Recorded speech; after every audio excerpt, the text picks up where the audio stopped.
I am American. Sitting in my bright red mini skirt, I thrum my fingers to Sweet Thing by Chaka Khan. I toss ice into my water glass.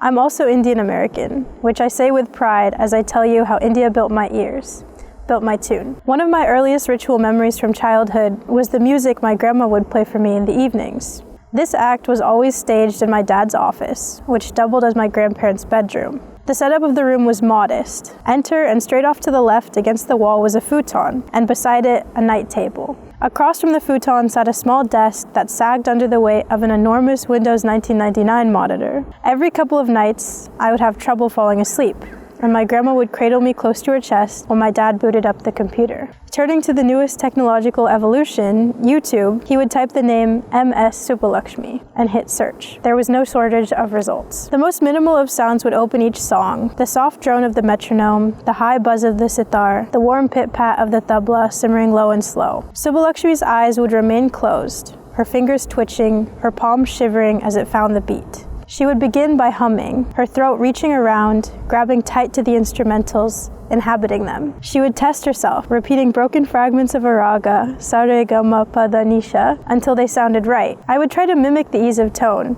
flitting between the do, re, mi, fa, sol, la, ti, do that Julie Andrews had taught me, and these rounder, more earthen syllables, making some, mi, do, ni, sa, scrambling it all into alphabet soup. And then she would begin, and to a fresh ear, it would seem there was no breath between each moment, the singer becoming slave to the constant sound, the unending thrum and beat. One voice would create the longest words on the planet, swaying and sinking into a circular, never-ending song. One voice would build universes. As I fell into a restful slumber, my grandma would pad out the beat along with Subbulakshmi, cocooning my hand in hers as we matched her time. She would do this with everything. As my dad coached me through each ABBA lyric, as my sister and I rehearsed dances to Bollywood songs, my grandma would sit, padding along the tune, never skipping a beat. So, as I sit, allowing the words, "You are my heat, you are my fire," to roll like marbles circling a drain into my earlobes, I steady my hand against my knee and I begin. I pat back and forth, I tap the beat with the tips of my fingers,